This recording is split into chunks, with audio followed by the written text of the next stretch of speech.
যে দোয়াটি পড়লে আপনি যা পড়বেন তাই মুখস্থ হয়ে যাবে, জীবনে আর কখনো আপনি বলবেন না। আপনি যা পড়বেন তাই আপনার নলেজের ভিতরে ফিট হয়ে যাবে, আপনি কখনো বলার চেষ্টা করলে বলতে পারবেন না।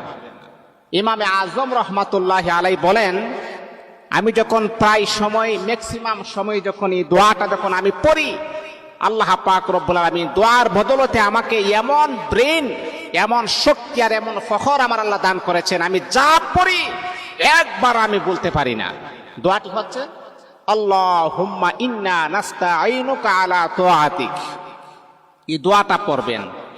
আপনার সন্তানের স্মরণ শক্তি খুবই দুর্বল, কম, তাহলে মা বোনদেরকে আমি দৃষ্টি আকর্ষণ করে বলি, বাবাদেরকে বলি, আপনার সন্তানকে দোয়াটা 7 বার পরে মাথার মাঝে আপনি ফু দেন, অথবা 1 গ্লাস পানির মাঝে ফু দিয়ে বলেন পানিটা খাবার জন্য।